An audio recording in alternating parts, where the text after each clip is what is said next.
I like reforming former villains from previous stories in my series. With any good writing comes good editing.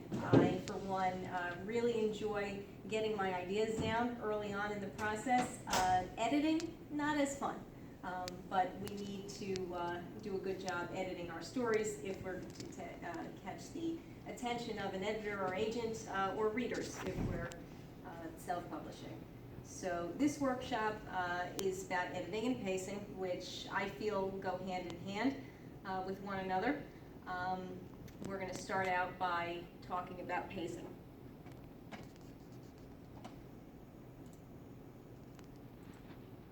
So what is pacing?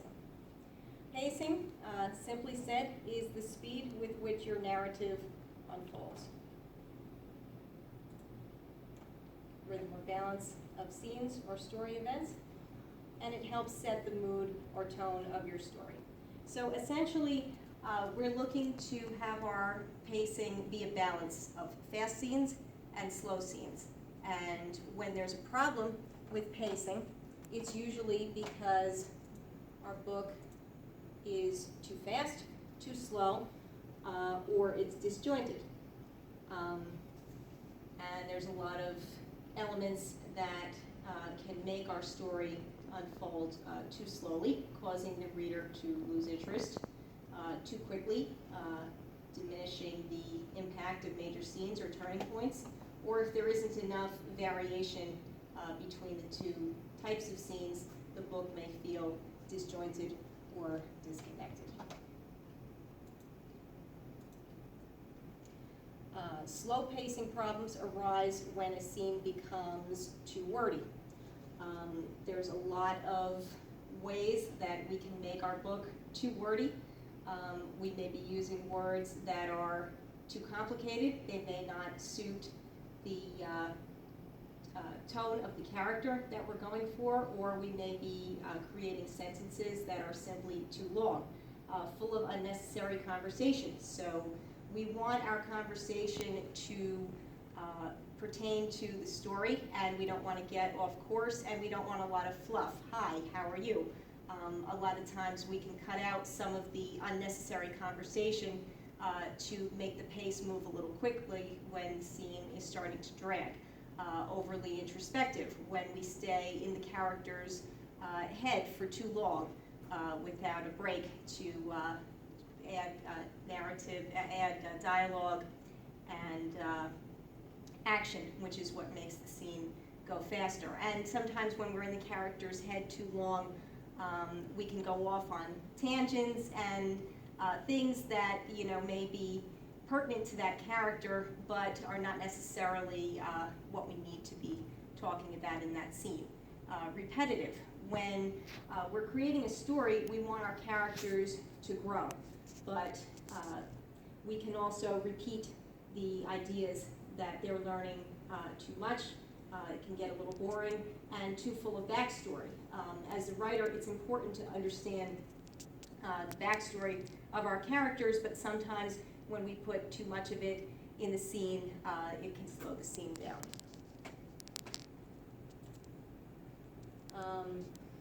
Too wordy.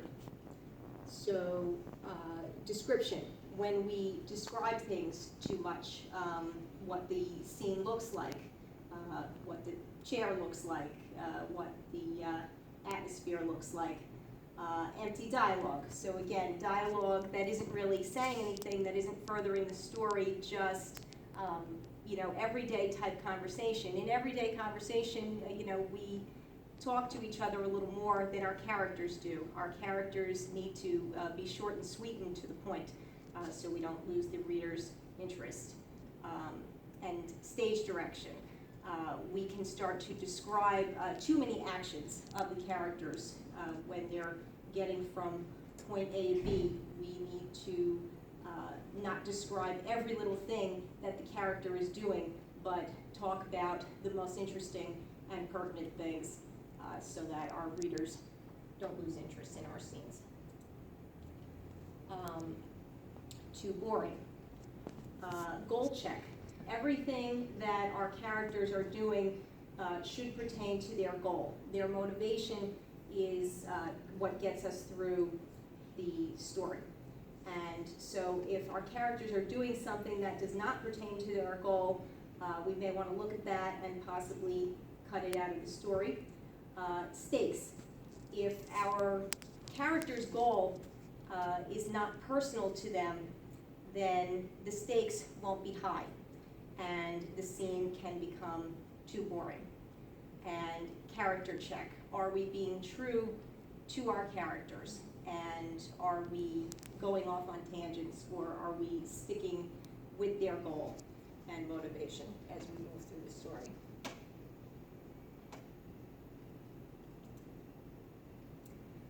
Too long. Scene can become too long when we have bad chapter enders. Each chapter should end with an interesting hook, which will keep the reader turning the pages. And we also want to open our chapter with an interesting hook as well, because readers will often read maybe the first 2 sentences of the next chapter, and if it's interesting enough, then they may want to keep going, and they won't put the book down, and then when we get a review, it might say, I couldn't put this book down. Not enough scene breaks. If we just kind of keep going and we don't take a break between our scenes, it will create boredom for the reader as well. So things that we can cut to improve our pace when our pace is slow. Anything that you've already said. I'm very guilty of this myself. I like to repeat because as my characters are growing, I want to see how they're growing, so a lot of times, a lot of what they're thinking is redundant, but this may be a good place to trim from to improve your pace. Unnecessary description. You as the writer, you kind of have to be the judge of what's necessary versus unnecessary description. A lot of what we think might be important perhaps isn't as important as you think, and this is a place where we can trim from to cut for pace. Dialogue that doesn't make its point. So again, empty dialogue. Dialogue that is not furthering the story and is really just conversation between the characters. Everything is furthering our characters' story, motivation, and goals. If it doesn't, we can trim it. Excessive introspection, as we discussed. Redundant introspection. Elaboration. Are we going on tangents? Are we just going on and on too much about sensory details and not having enough forwarding action and moving things along? Scenes that show only one thing and could be combined with another. So perhaps we have a scene that maybe is short or long, but it makes a particular point, and it could easily become part of another scene, and we could use a combining of the 2 scenes in order to shorten up the book a little bit. Family. Sometimes it's best to leave family out of the story if they complicate things. You may want to say that the heroine's parents are on vacation, perhaps get them out of the story. Families can make things melodramatic and of course slow the pace down, so that may be one way of cutting for pace. Love scenes that don't show any development. As a romance novelist, I find this to be a very useful tip. We love our love scenes. They're a lot of fun to create, but sometimes they are just love scenes and they're not furthering the plot. If it's not furthering the growth and development between the characters, it doesn't really belong there, and we should probably cut it. Factual backgrounds. Perhaps you know a lot about the history of what you're researching for your book. That's great. Readers probably don't care. We have a limited attention span in our readers, and they want to see what's happening between our characters. So we want to trim these down and only include what's really pertinent for our story and not overburden the reader with boring details. Okay, that's slow pacing. Now this is fast pacing problems. Books that are paced too quickly feature underdeveloped characters, vague settings, confusing narrative, confusing dialogue, and poor stage direction. Too much. Complicated complications. when we start to have everything under the sun go wrong for our characters, it gets overly complicated. Better to focus on maybe one or two major complications that they'll be dealing with throughout the story, and not overwhelm the reader to the point that the book is just happening so fast that they can't keep up with it. No breathers. Typically when we're writing a story, we want to follow a sequence of action, reaction, decision. Someone takes an action, the character, hero or heroine, reacts to that decision, and then they make a decision, which causes another action, and so on and so forth. This gives them a chance to breathe, to react to what's happening. Without that chance, things are just happening and happening and happening with no pause, and the reader can't keep up with it. Large crowds. When we have scenes with a lot of people, readers' minds start to go a little crazy trying to keep up with it. Better to name a few key characters who are pertinent to the story, so that our readers can focus on the story, what we're trying to say, and not be overwhelmed with large amounts of characters. Too shallow. Flat characters. So this is essentially the opposite of what we were talking about with regard to slow pacing.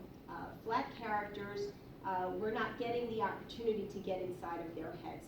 We don't know what they're thinking because we're just going from dialogue to action with no introspection, and we're not getting to know our characters. We need a balance. We need some time in the characters' heads to get to know them. White rooms. So this is essentially the same theory applied to the setting. If we're not describing our setting at all, our readers don't know where they are, and we just essentially have a white room. So we need to describe our setting a little bit and strike a balance. We don't want to go too far, but we don't want to omit this completely. Weak motivation. And again, this is the same theory applied to the character's motivation. The motivation of our characters needs to be personal. We want our readers to relate to it so that they like our characters. This is why they'll find them likable, because they understand their motivations, they're personal.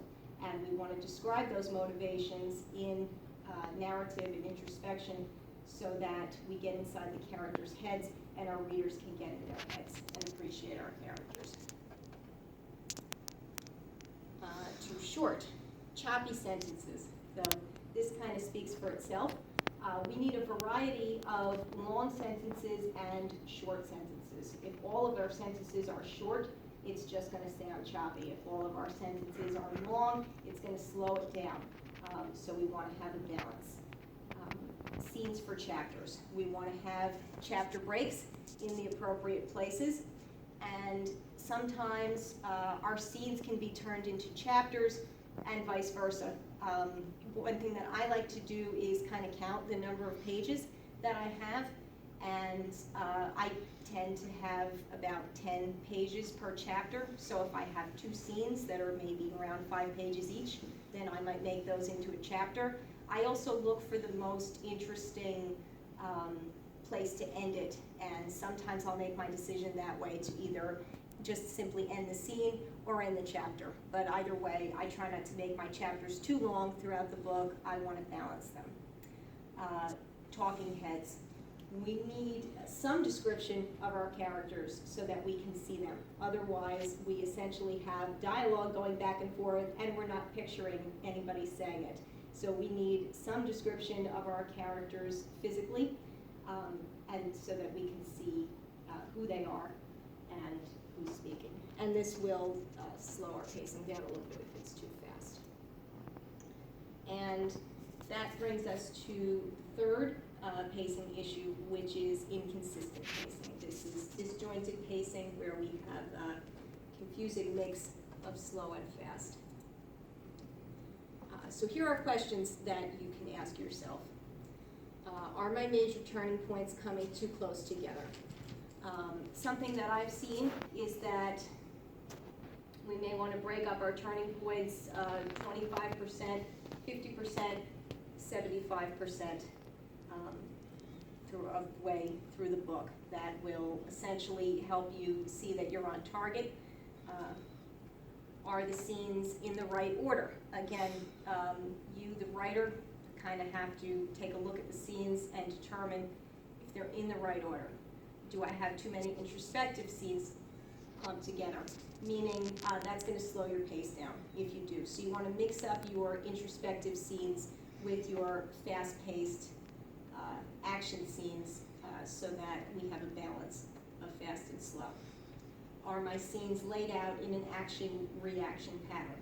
Essentially, the entire book will be laid out in an action-reaction pattern, but we want to look at our individual scenes as well and make sure that they are. Are there scenes that are unnecessary? So if our scenes are not furthering the story and our characters' motivations and goals, they can probably be trimmed, and this would be an instance of slow pacing, and by trimming those scenes, that will quicken the pace of our stories.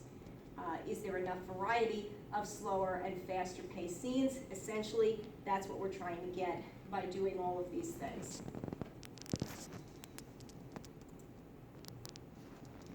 So here are some tips to improve your novel's pacing. Start at a crucial moment. This is important. This is key with writing any book. When an agent or editor looks at our book, if it doesn't start at a crucial moment, they're going to be bored and they're going to put it down. So we want the stakes to be really high. We want the hero and heroine to be at kind of a crisis point, and that crisis point is what's going to bring them together. Start your first chapter and all future scenes at critical points. Very important. And I don't always do this. It's tough. You've got to have an interesting hook, I would say, beginning and ending every chapter in order to hook the reader's attention. And this will improve the pacing as well. End each scene on a cliffhanger. Alternate scenes with secondary plot. This will improve your pacing because we might have a lot happening with our main characters, and we can kind of take a little break and go over to our secondary characters if we have a secondary plot. You may not have one, but if you do, and you alternate the scenes with your primary plot, that will help make the book more interesting and better paced. Leave out the boring stuff. Summarize events. So especially if our characters are getting from point A to B, it's not all that interesting, it's not all that critical to the story, summarize it. Not important, you can tell a little bit. It's okay to break the showing and telling rule sometimes. Add sensory detail. So when our pace is too fast, we probably haven't added enough sensory detail. Describe the setting, describe what our characters are thinking, cut out some of that, or break up some of that action and dialogue a little bit by adding some sensory detail in between. Okay, so this is what I was talking about earlier. Our first turning point should essentially be 20 to 25% through the book. Midpoint, 50%, and our black moment, when all seems as though it's lost for our characters, at around 75%. And this is a good way to check when you've written your rough draft to kind of see if your pacing is on par. Does anybody have any questions on pacing before we go on to editing?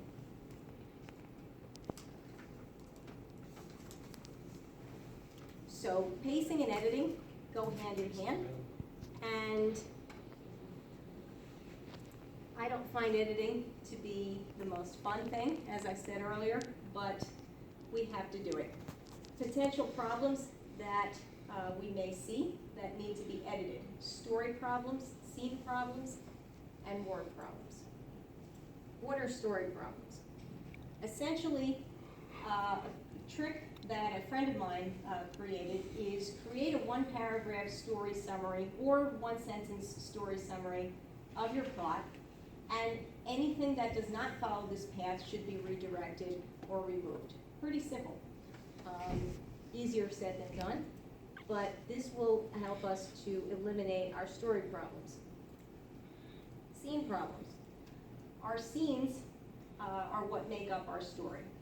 we need to ensure that all scenes work for that same story path that we've created. Action, reaction, decision. Are our characters acting, reacting, and then doing something? And is this ensuring character growth? Are they growing from what they're doing in every scene? If not, then it should probably go. Word problems. Kind of different from the other idea. Basically, we want to choose appropriate character word choices. So the characters that we create, if it's a word that they wouldn't use, then we don't want to say it. Their backgrounds, where they come from, their histories, who they are, make up who this character is and how they will speak. And as the writer, we need to choose appropriate word choices for our characters. Otherwise, editors, agents, readers are going to read our work and think something wrong with it. And we might not know what it is. We may be choosing the wrong word choice. And we want to be consistent with this throughout our story. Additional editing tips. Choose the normal word over the obtuse. Something that I used to do a lot when I first started to write was I would choose big words because I just thought, I'm a writer, I want to sound like I know big words. If our characters wouldn't use them, we wouldn't use them. If our readers wouldn't know what we're talking about, we may not want to use these obtuse words. Omit needless words. There's a lot of words that can simply be taken out because they are redundant or simply not necessary in a sentence. And we could teach the whole workshop on needless words. Avoid subtle redundancies.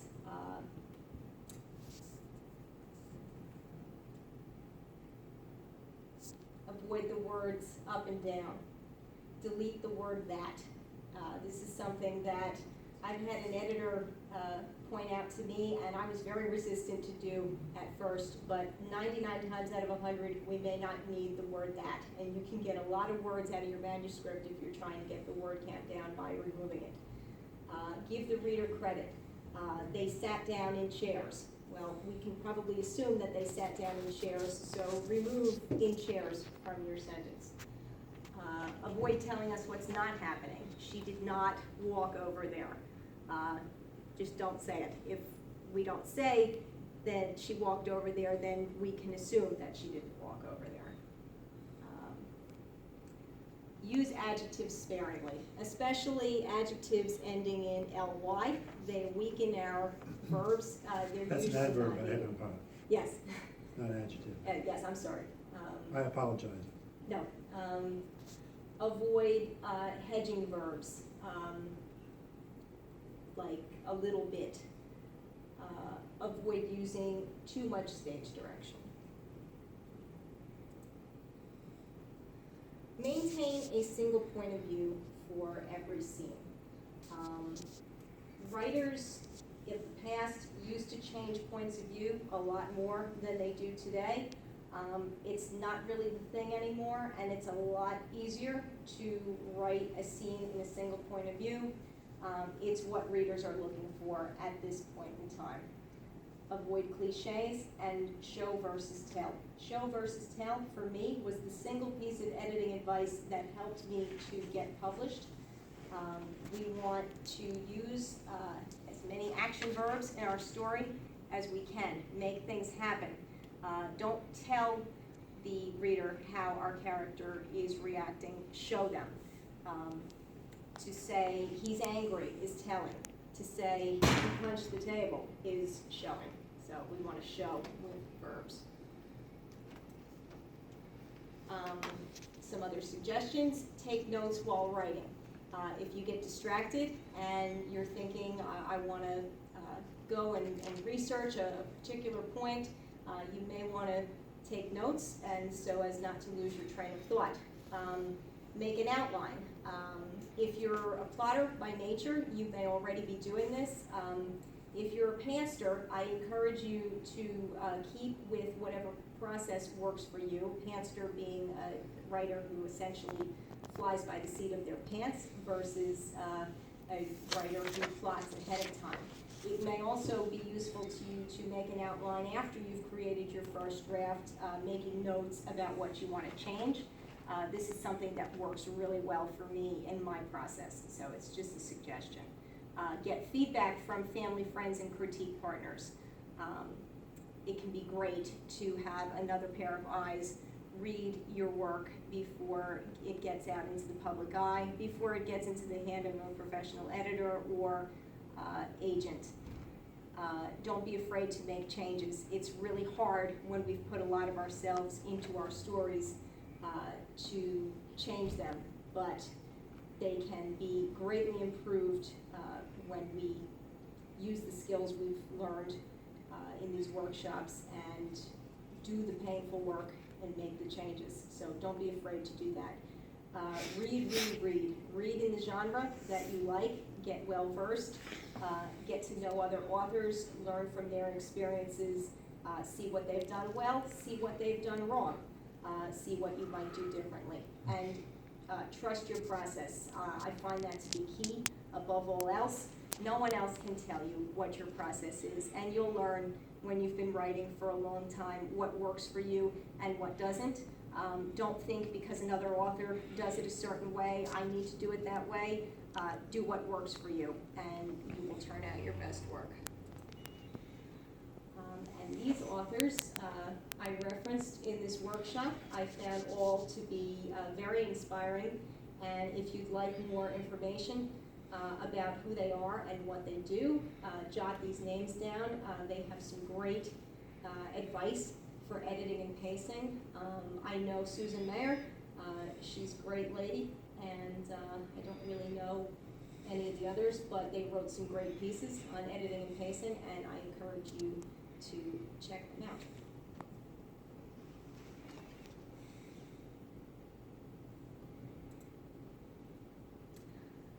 So that's it. Very well done, thank you, great job, Thanks. very nicely done. Do you guys have any questions? Good pace.